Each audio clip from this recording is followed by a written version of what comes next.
भज गिरिधर गोविंद गोपाला, भज गिरिधर गोविंद गोपाला, भजो मुरली मनोहर नंद लाला, भजो मुरली मनोहर नंद लाला, भज गिरिधर गोविंद गोपाला, भज गिरिधर गोविंद गोपाला,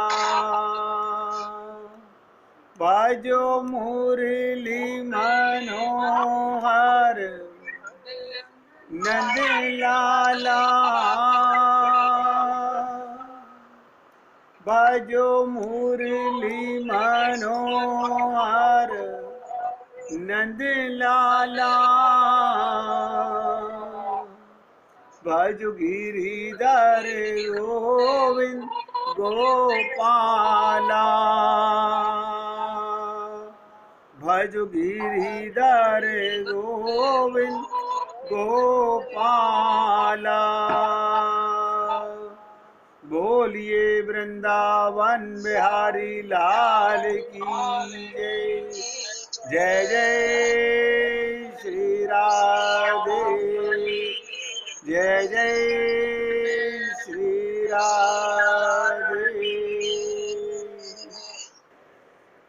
सभी भक्तों से निवेदन, बहुत एकाग्रचित होकर सत्संग के एक एक शब्द को यदि हम हृदयंगम करते हैं और पूर्ण एकाग्रता के साथ मन को लगाकर, क्योंकि ये मन ही है जो बिगड़ा हुआ चंचल है।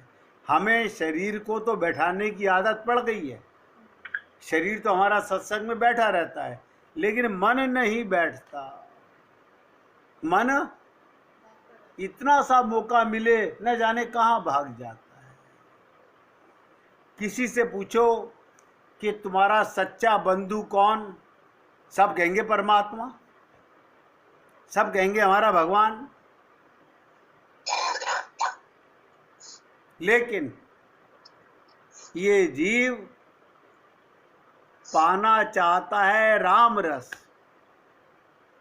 भगवान को, आनंद, लेकिन ये माया के चंगुल में, माया के बंधन में ऐसा फंस गया है कि इसकी कोई पूजा, कोई पाठ, कोई उपासना कारगर नहीं हो रही। आप लोग सोचते होंगे हम तो कोई पाप भी नहीं करते। आप देखिएगा, आप और हम लोग कोई डाकू थोड़ी हैं, हम कोई चोर नहीं, लफंगे नहीं, डाकू नहीं, लेकिन फिर भी भगवान क्यों नहीं मिल रहे? हम भगवान को पाना भी चाहते हैं। तो मैं आपको ये केवल शब्दों से नहीं कि केवल भगवान मेरे हैं, ऐसा नहीं है। कल भी आपके साथ निवेदन किया गया था कि संसार के साथ आपने अपना संबंध माना हुआ है। क्यों माना हुआ है? कि आपने अपने को शरीर माना हुआ है। ये सबको सुनने में तो समझ आता है कि इस देह में मैं आता हूँ, इस देह में मैं रहता हूँ और इस देह को मैं छोड़ के जाता हूँ, लेकिन जब तक जीता हूँ अपने को देह मानता हूँ। बस ये एक त्रुटि के कारण, आप नोट कर लीजिए अपने हृदय में, अगर ये गलती आप अपने को शरीर ना माने, जड़ ना माने, आप तो साक्षात्कार परमात्मा के अंश आत्मा है। आत्मा, हमने आपसे कहा था, ना मरती है, ना मिटती है, ना समाप्त होती है, ना उसका जन्म होता है। ये जो आप हर वर्ष जन्मदिन मनाते हैं, ये भगवान की कृपा का जन्मदिन है कि उसने हमें मनुष्य शरीर दिया। क्यों? इस देह में हरि मिलत है। और हमें शरीर मिल गया, लेकिन अभी तक भगवान नहीं मिले। मूल कारण मैंने कहा था, रामानुज संप्रदाय के इस दूसरे कि मेरा सच्चा बंधु कौन है, मेरा सच्चा मालिक कौन है, प्रपन्न परित्राण। कल हमने आपसे निवेदन किया, केवल एक दृष्टांत दिया था भाई का। आप और हम लोग भाई के साथ बहुत ऐसा संबंध मानते हैं, भाई हमारा रक्षक होता है। हमने तो आपको रावण और बाली का वो दृष्टांत बताया। रावण ने अपने भाई विभीषण को लात मार के निकाल दिया, बाली ने तो अपने भाई को देश निकाला दे दिया, उसकी पत्नी को अपनी पत्नी बना लिया, अब पूरे राज्य पे राज कर लिया। ये आज के युग की हालत नहीं है, ऐसी है। देखिएगा, ये कलयुग का हाल नहीं है, ये तो उस समय के युग का है। ये तो त्रेता में थे। आप सोचिएगा, राम के युग में भी ऐसा था। अभी तो आप सुनते जाइएगा, ले जाने क्या क्या। अब आप बताइएगा, फिर मन में आता है, अब जो बोलने बता रहे जा रहा हूं और आपसे निवेदन कर रहा हूं, अगर बुद्धि लगाओगे तो नतीजा ठन ठन गोपाल आने वाला है, कुछ समझ नहीं आने वाला। अब जो बात बताने जा रहा हूं, हम सब लोगों ने शरीर के पुत्र को अपना रक्षक माना हुआ है, ये हमारी रक्षा करेगा, माना हुआ, सबने माना हुआ है। मेरी संतान है, मेरा बेटा है। अभी सुन लीजिएगा, जब सुनोगे तब बताइएगा सोच करके, तब सोच के बताइएगा कि क्या इससे भी बड़ा बेटा हो सकता है। अब ध्यान से सुनिएगा, भगवान शंकर किसके बेटे हैं? ब्रह्मा जी के। भगवान शंकर किसके बेटे हैं? ब्रह्मा जी के। अब आप सोचिए, पुत्र शंकर है और ब्रह्मा जी के पंचमुख थे, 5 मुख। एक मुख कहाँ गया?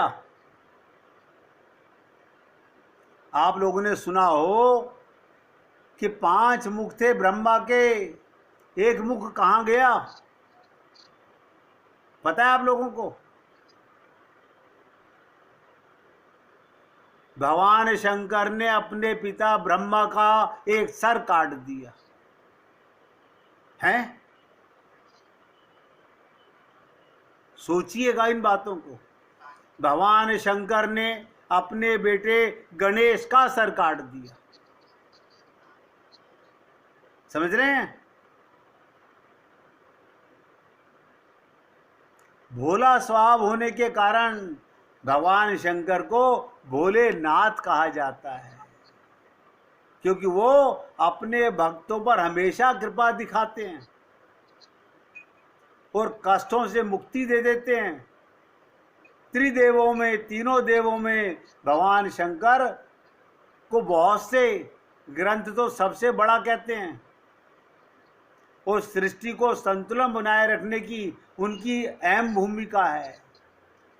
त्रिदेवों में ब्रह्मा जी ने सृष्टि की रचना की, भगवान विष्णु उसका संचालन करते हैं और भगवान शंकर संहार करते हैं।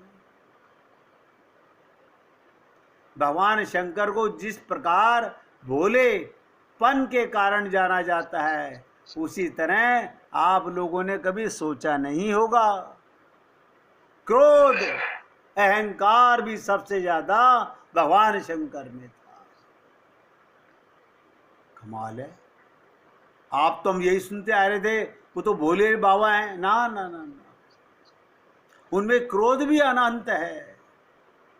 भगवान शिव क्रोध में आते हैं तो देवताओं पर भी प्रहार से नहीं चूकते, आपे से बाहर हो जाते हैं। क्रोध में आकर ना केवल अपने पुत्र गणेश का सर काटा, देखिएगा,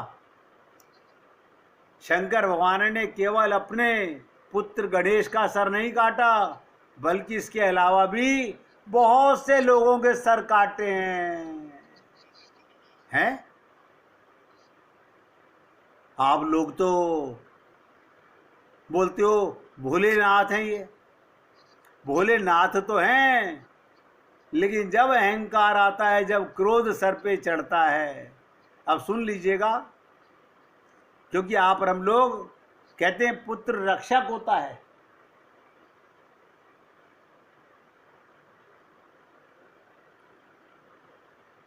तो रुद्र भगवान, शंकर भगवान, सबसे पहले सुनिएगा, शंकर भगवान ने उस समय देखने को क्रोध मिलता है जब ब्रह्मा जी ने भगवान शंकर से झूठ बोला था। अब पिता ने पुत्र से झूठ बोला।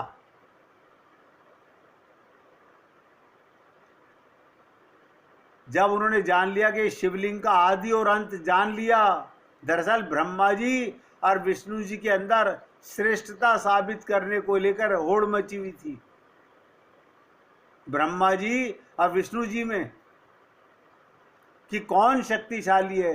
तब एक आकाशवाणी हुई कि जो भी इस शिवलिंग का अंत ढूंढ लेगा,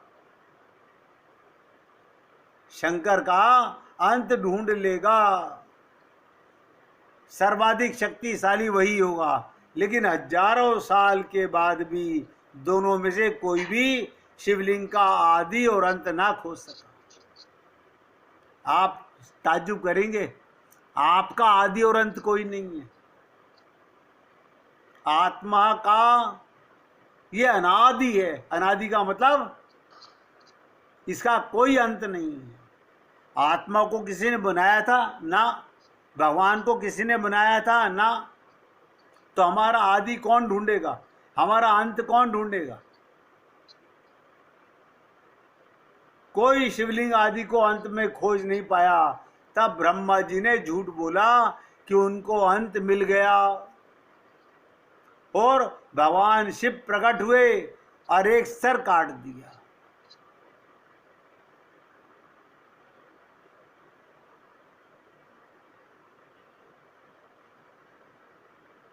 ये कथाएं बता रहा हूं आपको जो पुराणों में लिखी हैं।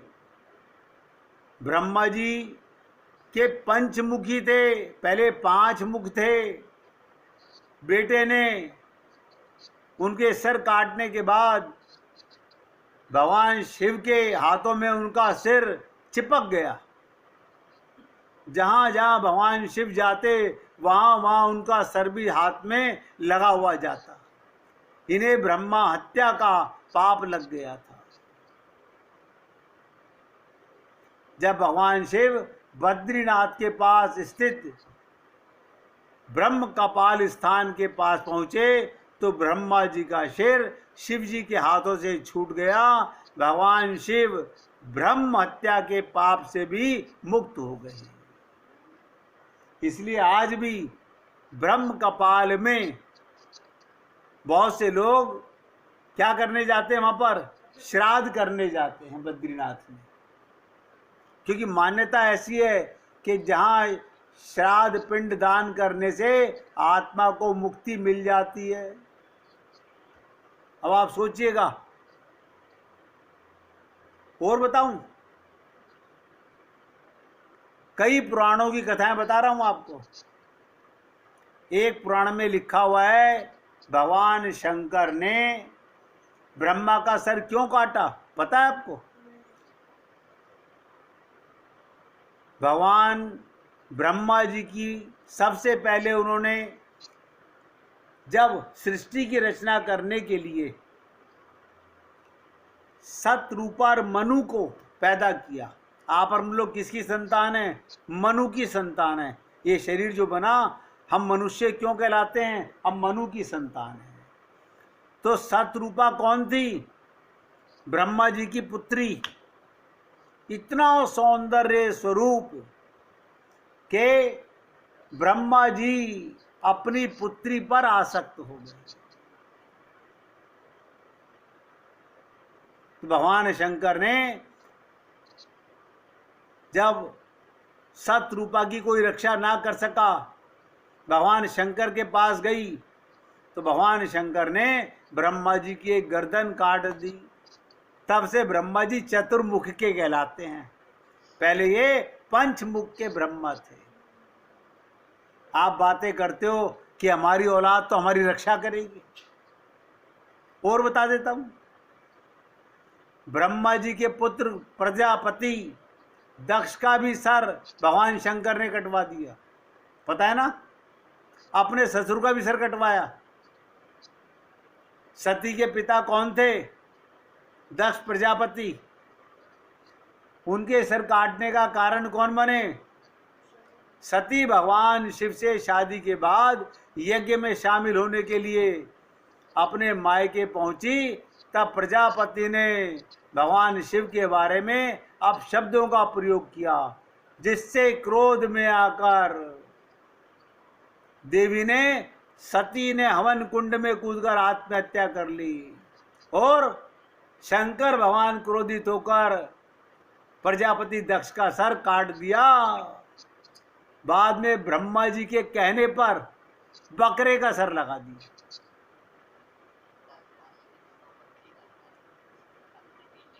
ये आपको इसलिए बता रहा हूं कि आप और हम लोग समझ नहीं पाते कि मेरा स्वामी कौन है। उनसे पहले हमारे को अपने परिवार के, शरीर के संबंधियों की याद आती है। सब भ्रमित हो रहे हैं।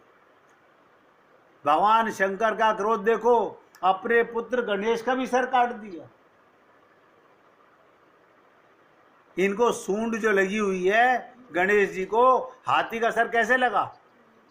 माता पार्वती ने अपने मैल उपटन से एक प्रतिमा का निर्माण किया और उसमें जान डाली, तब गणेश जी की उत्पत्ति हुई है।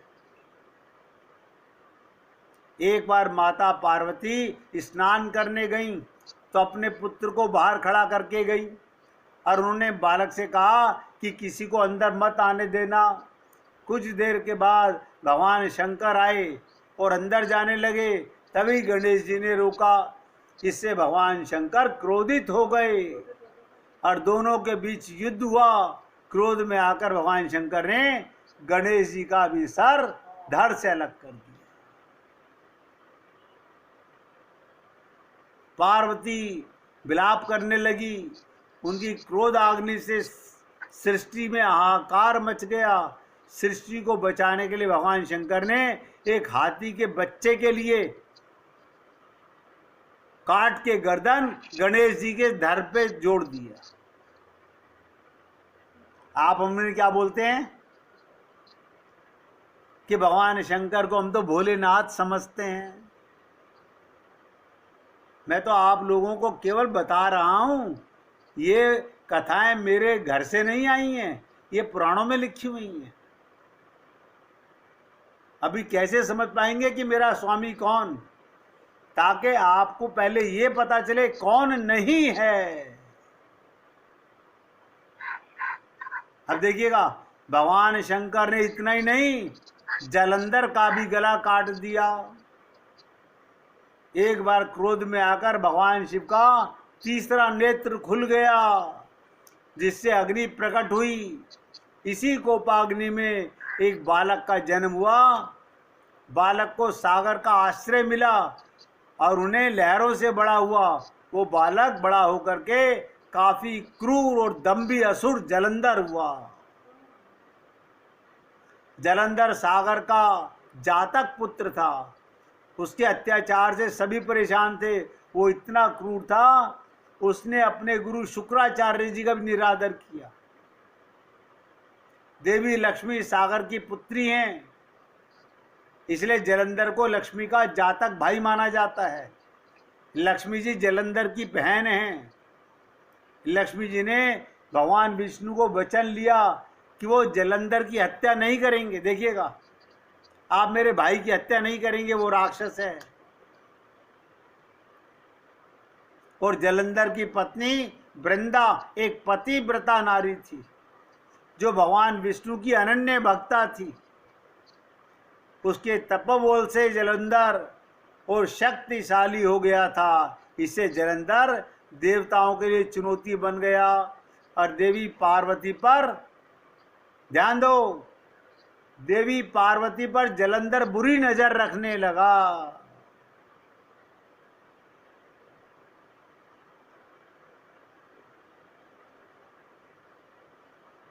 तो भगवान विष्णु ने छल से वृंदा का अस्तित्व भंग कर दिया।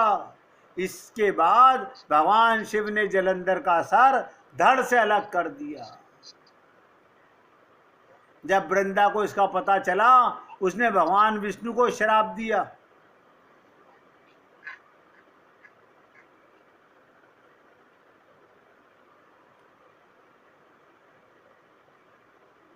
और इतनी बात नहीं, और बताता हूं भी। मैं आपको इसलिए बता रहा हूं, आप और हम लोग क्या बोलते हैं, भोलेनाथ हैं।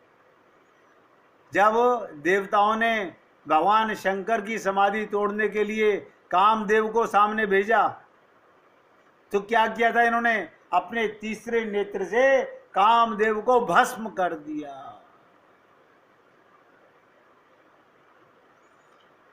पुराणों में कथा आती है, ताराकाक्ष, कमलाक्ष और विदुनमाली, ये तीनों मिलकर त्रिपुरासुर कहलाते हैं। आपने नाम सुना होगा त्रिपुरासुर, मगर ये 3 असुर हैं, ताराकाक्ष, कमलाकाक्ष और विदुनमाली। उनके आतंक से देवी देवता, साधु संत सब परेशान थे। इनको ब्रह्मा जी का आशीर्वाद प्राप्त था। पिताजी आशीर्वाद देते थे, उनकी मृत्यु तभी हो सकती है जब अभिजीत नक्षत्र में तीनों भाइयों के महल एक साथ एक स्थान पर आ जाएं, और फिर कोई शांत पुरुष असंभव रथ और असंभव अस्त्र से उन पर वार करे, तब उनकी मृत्यु होगी। इस वरदान से अजय हो गए थे और स्वर्ग लोक देवताओं को भगा दिया। तब महादेव ने एक अद्भुत रथ बनाया, जिसके पहिए सूर्य और चंद्रमा बने। ध्यान दीजिएगा, भगवान शंकर ने एक अद्भुत रथ बनाया, जिसके पहिए सूर्य चंद्रमा बने। भगवान शिव ने कार्तिक पूर्णिमा के दिन अभिजीत नक्षत्र में त्रिपुरासुर का सर धड़ से अलग कर उनका अंत कर दिया, जिसे सभी देवता बहुत प्रसन्न हुए। अब आप मुझे बताइए, मैं इतनी बातें आपको भगवान भोले शंकर के बारे में बता चुका, आप और हम लोग ने मेरा बेटा ऐसा नहीं है। अरे वो तुम्हारा बेटा है ही नहीं, तुमने माना हुआ है। वो शरीर का बेटा शरीर है और परमात्मा का अंश आत्मा है, मगर बुद्धि में नहीं आती ये बातें। अब आप सोचिएगा, क्या आपने इससे पहले कभी शंकर भगवान के बारे में इतना सुना था क्या? ये जो मैंने आपको बताया, इससे पहले कभी आपने शंकर भगवान के बारे में इतना सुना था क्या? इससे भी बहुत ज्यादा है। ये तो मैं आपको आगे बढ़ने के लिए यहां केवल बताना चाह रहा था। पुत्र पर हम कितना विश्वास करते हैं। कंस कौन था? सोचिएगा, कंस का पिता कौन? उग्रसेन। राजा अग्रसेन को कैद करके डालने वाला कंस। सोचिएगा, कंस ने अपने पिता को ही जेल कर दिया। लेकिन आप और हम लोग अभी भी सत्य बात को समझने में बहुत भूल कर रहे हैं। इसलिए मैं आप लोगों से निवेदन कर रहा हूँ यही के जीवो अपनी भूल सुधारो, जो ये तुमसे ना सुधरे तो ब्रजराज पुकारो। 1 मिनट कीर्तन कीजिए, फिर आपको सुनाता हूँ आगे।